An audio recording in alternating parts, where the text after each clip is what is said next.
Sex in the Middle Ages, Confessions of the Body in an Age of Fear, Part 1. Introduction through the Flesh. In the German village of Neukirchen, the chronicle for the year 1387 records that a girl died from a demonic bite in the womb. Witnesses spoke of hornets. In Italy, at the monastery of San Gregorio, a novice monk committed suicide, leaving a note. "I tasted my brother's semen, for he taught me that it was the blood of the Lamb." Vatican documents confirm this statement. These are not myths or legends, not a collection of folklore or the fruit of imagination. These are officially recorded historical facts. They are not mentioned on tours of ancient abbeys. They are not written in textbooks, but they exist. In the records of ecclesiastical courts, in reports of the Inquisition, in diaries found in moldy basements of burned libraries. This is a story about how lust, faith, and fear gave rise to perversions that are difficult even for the modern mind to imagine. The Church determined not only how to save the soul, it decided who owned the body and how to treat it, especially if that body belonged to a woman. In the understanding of the era, the flesh was both a temple and filth, an instrument of sin and a vessel for repentance. And the main target was women suspected of arousing passions in themselves, in men, and in the clergy.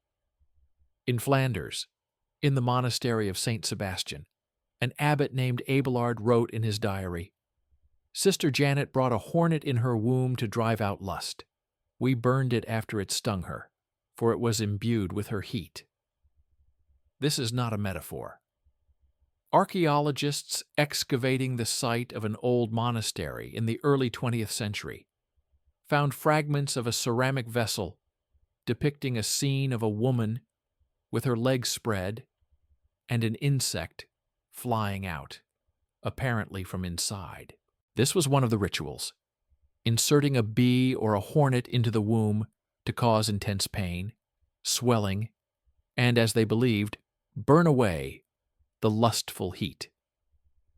These rituals had a gruesome logic behind them. Female sexuality was interpreted as a disease that had to be cured. One way to do this was through pain. In northern France, in the province of Picardy, maiden burning was practiced, a procedure during which a girl was given smoking herbs, including belladonna and ergot, to inhale. The herbs were heated in a clay capsule, which was placed in the vagina.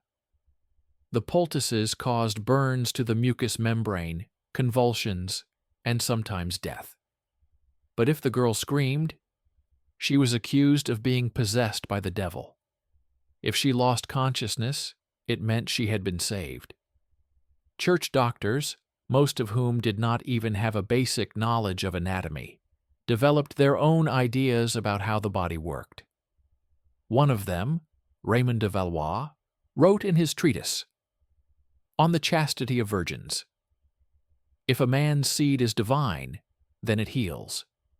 Just as the bread of communion enters the mouth, so does the seed enter the womb or the esophagus."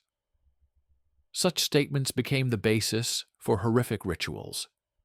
One document from the archives of the Diocese of Lyon, dated 1409, records a case in which a girl suffering from unclean dreams was prescribed a treatment consisting of daily intake of a healing male substance on an empty stomach.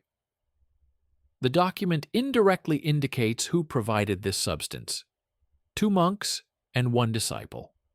The girl was 12 years old. She died a month later. The cause of death was peritonitis. The priests were exempted from punishment. They acted according to blessed instructions. The concept of rape in the legal system of those times did not exist in the form familiar to us. And when it came to a priest, especially within a monastery, an act of coercion was reinterpreted as a ritual. This was especially true if the victim was a virgin. Virginity was a resource, a currency, something that could be sacrificed. The reports of the Episcopal Chancellery of the city of Metz in 1394 describe the case of the consecration of a new novice. A girl named Angelica came from a poor family and was given to a monastery for a sack of wheat. On her first night, she underwent a ritual. The abbot and 2 of his assistants took turns entering her with prayer. After that, a psalm was read over her body. Angelica died a day later. The archive entry reads, "The Virgin found the Lord with her body and blood." Such practices were not only not condemned, they imitated spiritual symbolism. In the treatise On Communion Through the Flesh, anonymous author, Padua, 15th century, it is clearly stated, "As the body of Christ enters the believer, so the servant of the Lord enters the bride of the Lord, that she may become his sanctuary." This rhetoric justified sexual acts with nuns, girls, widows, and even the bodies of dead women. After all, according to church logic, the flesh continued to contain grace for several days after death. Necrophilia as a ritual is recorded in several places in Europe. One of the most gruesome descriptions is found in a letter from a priest found in the manuscript archive of the Santa Croce Monastery in Tuscany. Her soul had already departed, but her body remained chaste. "I entered it while it was still warm and wept out of fear and love for God." The letter is dated 1460. The woman's name is unknown. She was buried without a face, covered with a shroud. No less horrific was the practice of medicatio coacta, forced treatment of passion. Women accused of excessive excitability were subjected to washing, most often with acidic liquids, salt, vinegar, nettle infusion, and even crushed glass shards. It was believed that this burned away the sin inside.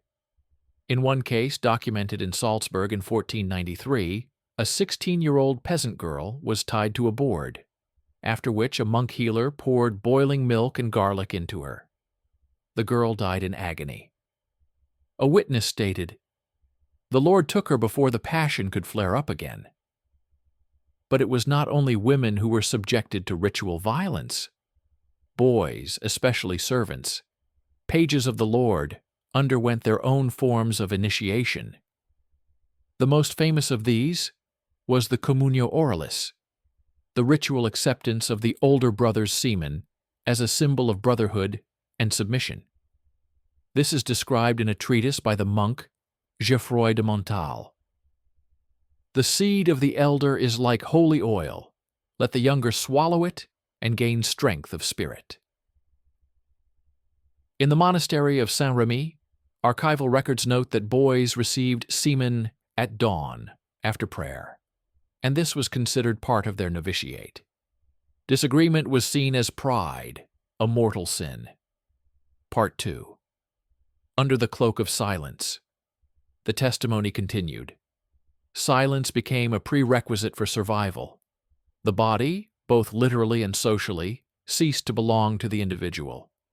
It became either a victim or an instrument of someone else's will. Girls were sacrifices under the guise of obedience. Boys were brotherhood cups. And above it all were prayers, psalms, the smell of incense, and blood. By the 15th century, the vast majority of medical schools in Europe were under the control of church structures. This meant that even attempts to study the physiology of the human body were met with dogma. For example, there was a widespread belief that female arousal was anatomical proof of obsession. One of the surviving dissertations from the University of Parma, dated 1476, stated, "The clitoris is the horn of the devil. Its swelling is a sign that Satan has taken a woman into his embrace." This led to ritual mutilations. Nuns accused of morning tingling, i.e., erotic arousal, underwent incisio purgatorius, surgical removal of the external genitalia. This was done in completely unsanitary conditions while the women were fully conscious. In the monastery of St. Catherine near Bologna, records have been preserved of how 15 girls aged between 8 and 16 underwent this procedure in 1 year. 5 died within a week. The rest were declared pure vessels without passion and used for Eucharistic accompaniment, that is, for nightly visits by senior priests. A separate category was made up of rituals in which sexual intercourse was considered an act of healing. This was especially true for girls with hysterical heat, a term used to describe any behavior that went beyond obedience: tears, refusal to eat, hysterics, crying. According to the medical prescriptions of that era, as prescribed in the treatises De Femine Igne, the only way to calm the inner fire was penetration. Thus, in the records of the Burgundy Diocesan Court of 1491, there is a case of a 14-year-old girl named Marie-Laurence, who was declared possessed by passion. By order of her spiritual advisor, she was consecrated 3 times in a row by a chaplain and 2 novices. The procedure took place in a chapel by candlelight and with the recitation of the Salve Regina. 12 hours after the 3rd session, Marie-Laurence died of internal bleeding. The priest was released from responsibility. The flesh could not withstand the grace. Meanwhile, a separate culture of submission and pain was forming in women's convents. Instruments specifically designed to block the devil's touch appeared. One of them was the crux inter labia, a metal cross with sharp edges that a nun would insert into herself before going to sleep.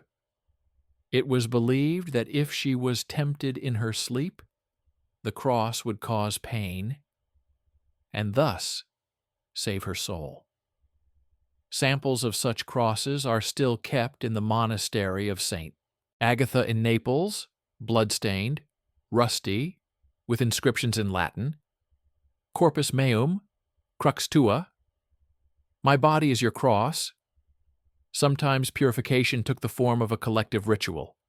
In Florence, in the San Marco shelter, a Nox Sancta Purificationis, Night of Holy Purification, was held annually. Orphaned girls who had reached puberty were gathered here. In the presence of the abbess and the confessor, each girl underwent an examination, and after that, the results were verified in practice. Those who cried out were accused of blasphemy. Those who did not cry out were accused of being in league with the devil. In both cases, the punishment was flogging, starvation, and imprisonment in a dungeon, with the reading of psalms until enlightenment. Such nights were recorded in the archives of at least 8 Italian cities, from Siena to Palermo. In one case, the ritual was accompanied by sprinkling with holy oil, a euphemism for ejaculate. A girl sprinkled with semen was considered initiated into God through his servant. Objections were impossible. Refusal to participate in the ritual was tantamount to rejecting grace. Men, including monks, were also subjected to treatment.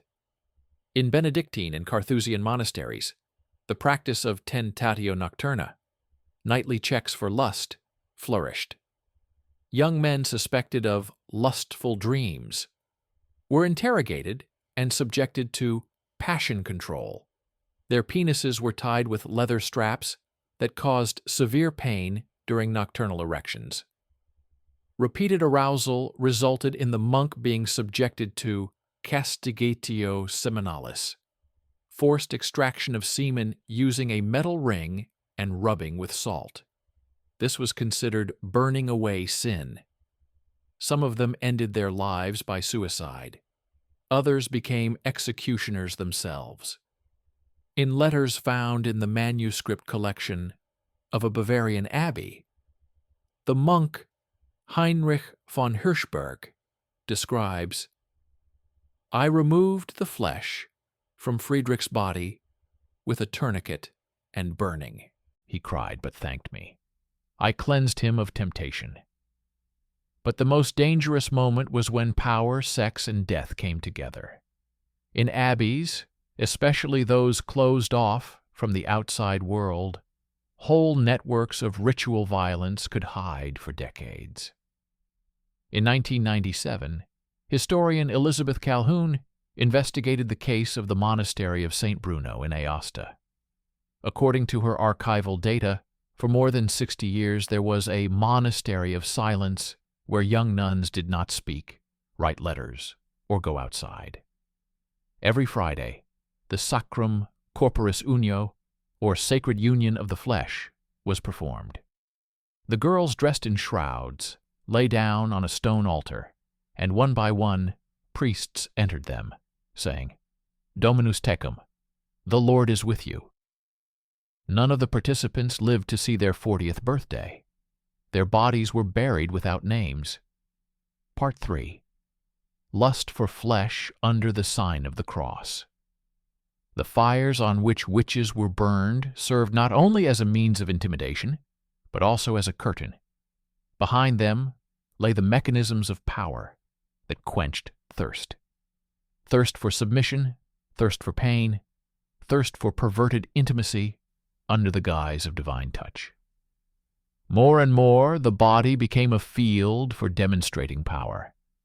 And the more silent the victim, the purer the violence was considered. From the 16th century onwards, religious reform and the Counter-Reformation not only failed to stop the perverted rituals, but gave them a new form, legal, dogmatic, and carefully documented. Sexual violence against nuns and children increasingly became official. It became part of discipline, healing, and preparation for spiritual maturity. And the main guarantee of silence was fear. At the Council of Trent in 1545, amid disputes over the purity of dogma and the authority of the Pope, the question of monastic abstinence was discussed. One of the bishops proposed the following wording: "If a brother sins against a brother or a sister, but in his heart he strives for purification, let him not be excommunicated, for the path to purification can be broken." This phrase did not make it into the final canon, but it was preserved in the drafts. And it is precisely this phrase that is quoted in private monastic instructions until the end of the 17th century as a justification for medical intervention by the Spirit.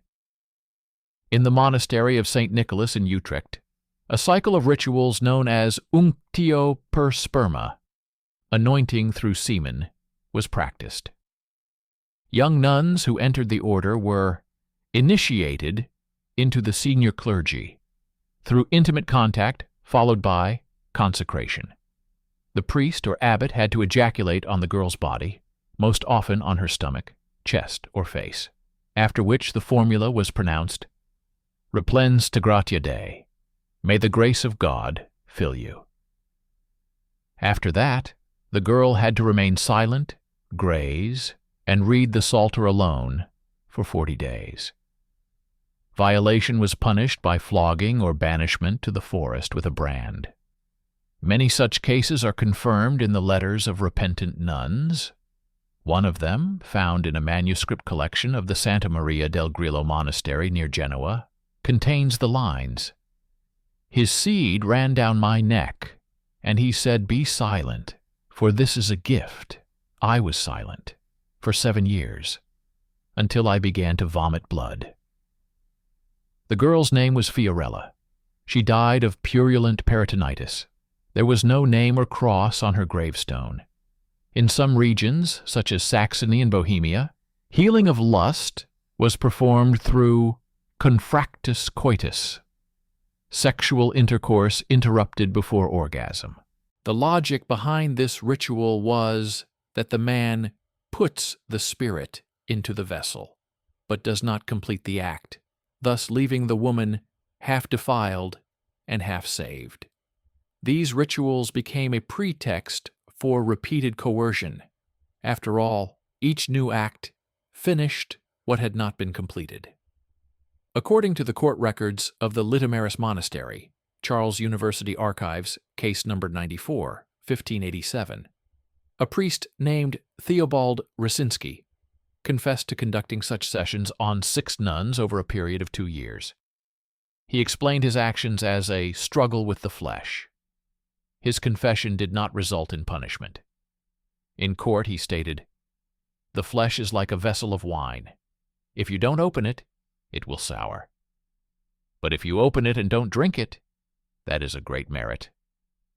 Meanwhile, fear of the female body grew. Women, especially widows, were accused of driving men, especially clergy, mad with their hot insides.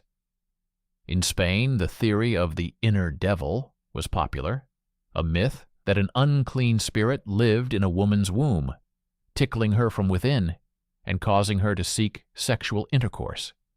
To combat this, healers used sulfur, peroxide, and even burning coal. Candles heated to a scorching temperature were inserted into the body and left there until the woman lost consciousness. Inquisition reports from 1575 in Seville document more than 30 cases of such treatment. One of the women, Maria del Guadalupe, died on the 3rd day after the procedure. All the internal tissues of her vagina were burned. The medical conclusion was ransom for sinful heat. The situation was similar with boys.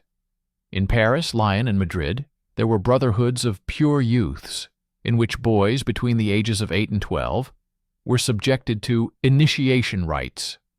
One such ritual was called lacrima gratia, tear of grace.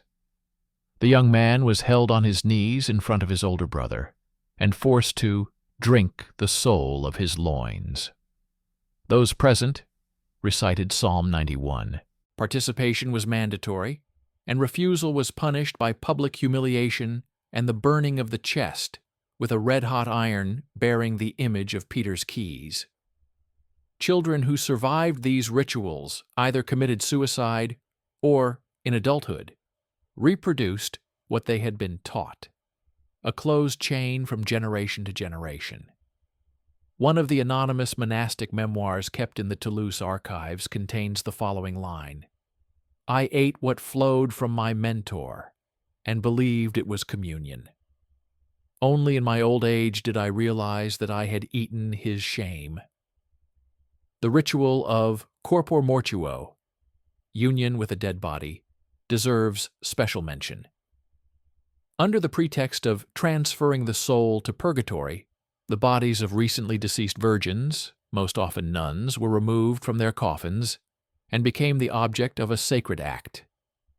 One of the priests exposed in Aragon said, "I put my seed in her to take away her sins." The body was silent. That means it agreed. References to similar rituals can be found in church archives in Vienna, Munich, and Rome. They were carefully concealed, but still leaked out, in letters, rumors, and anonymous reports. As far as is known, none of the participants were executed. Not a single one. Part 4. Experiments in Salvation. When the 17th century entered its mature decades, the boundaries between religion, medicine, and violence were finally erased. Those who once healed with prayer now healed with iron and flesh. Official church structures began to set up internal laboratories where the body, especially the female body, became an object of research, perversion, and purification experiments. Thus began a period that would later be called the century of anatomical theology. In the secret clinics of the Vatican. One of the centers of this new model was the monastery of Saints Peter and Paul in Vercelli, in northern Italy, There, a domus correctionis, a correction room, was created where nuns who refused to participate in the union ritual were subjected to so-called personal penance. These were procedures in which silence was considered consent and resistance was considered a sin. The report of Bishop Casarini, Vatican Archives, Fund 237, 1681, mentions the following. Nun Clara, who 3 times refused to be united with the body of Brother Giovanni, was purified by the insertion of an iron chain into her with a prayer for humility. According to modern descriptions, the chain was inserted through the vagina and pulled out through the rectum, or vice versa. This caused internal tears and excruciating pain. If a woman screamed, she was beaten. If she lost consciousness, it was recorded that she had fallen asleep in the spirit. Sexual experiments during this period even gained external legitimacy through the intervention of scientists. In Protestant and Catholic Germany, doctors and philosophers appeared who claimed that lust could only be cured through mechanical means. One of them, Dr. Friedrich Habenstahl, in his treatise De Vagina Diaboli, proposed a method according to which the flesh should be squeezed, bound, and burned, and then its heat will disappear like the evaporation of filth. According to contemporary accounts, dozens of young girls underwent surgical procedures in his office. Their vulvas were sewn up with silk threads, vinegar was injected into their uteruses, and metal pins were inserted into their clitorises. The doctor acted with the sanction of the local bishop, and his procedures were carried out under the supervision of monks. All actions were recorded, and reports were sent to Würzburg as part of a study of female evil. One of the patients died 3 days after a glass flask containing a lime solution was inserted into her vagina. She had not even been baptized because she had not yet reached the age of communion. She was 9 years old. At the same time, forms of male healing were also developing. In Capuchin monasteries, especially in Austria and Moravia, rituals of voluntary self-mutilation were introduced, in which young monks were required to cut off the seductive tissue of their scrotum so as not to sow the seed of sin. The documents of the monastery of St. Sylvester record, Brother Lorenzo cut off his flesh, and the Lord lifted him up in sickness. Such procedures most often ended in sepsis, gangrene, and death. But those who survived became models of asceticism. Some of them, having received salvation through mutilation, were later appointed to the position of confessors, those who had the right to conduct intimate confessions, which included touching the body of the penitent. This was especially true for women who were considered possessed. Confession often ended with the priest entering the penitent with his fingers to feel where the devil had settled. In treatises, this process was described as tactus gratiae, the touch of grace. There are testimonies from victims. The diary of a Franciscan monastery in Besançon, inventory of 1693, records the confession of a nun named Teresa, who was subjected to a similar ritual. He searched for the devil inside me and said he had found him. His finger was like a hook, and I screamed until I lost my breath. A doctor who examined her later found tears in the internal walls of her vagina and anus, but the report was concealed. Teresa was transferred to a convent for hysterical women and was never seen again. The official castration of clergy became a separate issue. In some orders, especially in the eastern part of the Holy Roman Empire, the practice of protecting the spirit by removing the flesh arose. Young monks who showed restlessness in the flesh were required to undergo an operation in which their testicles were removed. This was done without anesthesia, using red-hot iron and binding. The Prague archives contain written testimony from a surgeon who performed dozens of such procedures. They screamed, but then they prayed. Those whose tears flowed longer, they say, became purer. Finally, in monasteries in southern France, something appeared that historians today call clinical necrophilia, with liturgical justification. Finally, in the monasteries of southern France, something appeared that historians today call clinical necrophilia, with liturgical justification. The bodies of deceased nuns, especially young ones, were displayed in special rooms, where older monks read psalms over them, caressed them, and then took turns having sex with them. It was believed that silent flesh does not reject grace. An official report on such a case was compiled at the Abbey of Saint-Val in 1699, where the abbot, Benoit de la Sainte-Saule, performed similar rituals every month. The report stated, "He touched the body, washed it with semen, and prayed. The sisters considered him a saint." Followers of such rituals were called sacred dying. They believed that the soul of a nun who died before the act and the soul of a monk who entered her after were united in spiritual ecstasy, which brought them closer to paradise. Some left diaries. One of them has been preserved in Florence. Its author writes, "I entered the dead Eliza, and my heart was filled with white light. She was calm, like a lamb, like a temple." Part 5. The archives are silent, but they do not forget. By the beginning of the 18th century, Europe had entered the Age of Enlightenment, a century of reason, science, and rationality. But beneath the facade of philosophical debates, Voltaire's treatises, and anatomical theaters in London and Paris, practices continued that reason preferred to ignore. The Church, formally losing its influence, desperately clenched its fist around the last thing it had left: control over the body.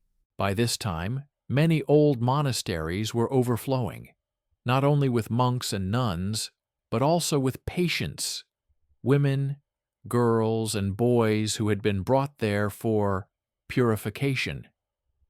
Some of them did not leave these walls for decades. Others never did. One of the largest secret centers of ritual violence during this period was located in the Abbey of Saint-Barthélemy in Chartres. From the end of the 17th century, so-called orations corporales, bodily prayers, were performed here. They involved a possessed girl, usually between the ages of 10 and 14, being tied to a stone altar and subjected to spiritual intervention through the flesh. That is, multiple rapes, sometimes with the use of objects symbolizing divine signs. Wooden crosses consecrated by a monastery were most commonly used. The Vatican archives contain a copy of an internal report by the Inquisitor Giacomo Paravicini, sent to Cardinal Spada in 1703. It describes the following case. Mother Cecile, the abbess, claimed that every piece of flesh must be cut open like a boil. She inserted a cross with a blade into a girl named Muriel. She died before dawn. The body was burned as unclean. An internal investigation was launched. 2 months later, it was closed. At the same time, special rituals began to appear in Tuscany and Lombardy, officially called ritus sigillatus, sealed rituals. Their participants took an oath of eternal silence. Girls who were brought in for treatment for sin, on the denunciation of relatives or neighbors, were castrated, had their breasts removed, and their vaginas sewn shut. The participation of clergymen was recorded as medical observation. Dr. Antonio Fresco, a professor at the medical school in Siena, took part in such rituals. In his secret notes, found only in the 20th century, in the closed archives of the Medici Academy, he wrote, "I saw a nun cut a girl alive, searching for the devil inside her, like a surgeon searches for a tumor. We drank her blood because it was sweet and innocent. Over time, attempts to hide all this became increasingly desperate. In 1731, a scandal broke out in Prague. During a fire in the monastery of St. Mauritius, the remains of at least 22 girls were found, most of them skeletons without lower jaws. It later emerged that their mouths had been torn open before they died so that they could not scream. No investigation was conducted. The monastery archives were sealed. No one had access to them until the end of the 19th century. Similar incidents occurred in Austria, Poland, and Sicily. But no one wanted to talk. Silence became part of the structure. Priests, monks, abbesses, even doctors, all were bound by oath, fear, and mutual benefit. However, the first leaks began. In 1755, an anonymous treatise entitled Corpus Demonis, the Body of the Devil, was published in Holland, describing the horrific practices of European monasteries. The book was immediately banned. All known copies were burned. The author was never found. But over the next 20 years, other works began to appear in Protestant regions of Germany and Switzerland: diaries, letters, anonymous testimonies. One of the monks, hiding under the name Frater Obscurus, wrote, "We did to the body of a maiden what you call evil, but we believed that it was God who guided our flesh. I do not justify myself. I ask for a curse."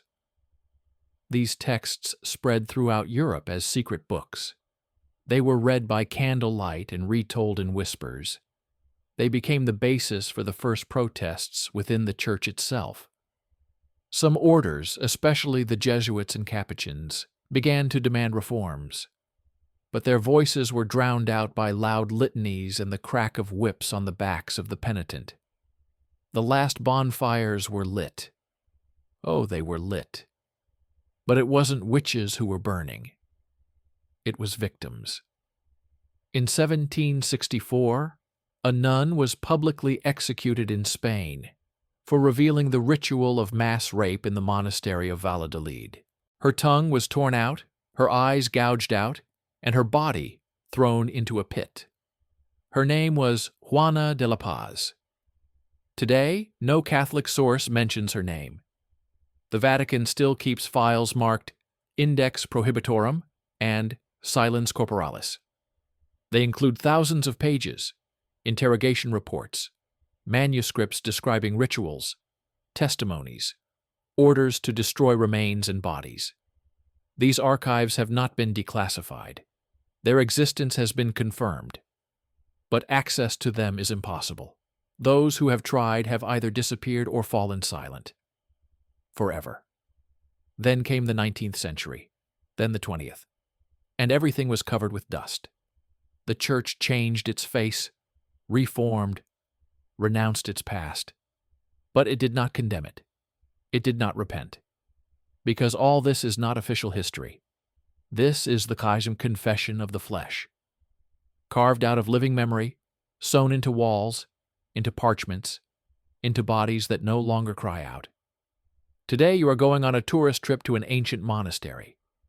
You look at stained glass windows, drink coffee in a cafe under the bell tower, and buy a postcard. No one will tell you that under the altar there was a room where girls were injected with resin candles. No one will remind you that behind the icons there were chains, that at the entrance there was a cross with which they beat the pubic area of those who refused to lie down under the servant of the Lord. It happened. It hasn't disappeared. It has simply become silence.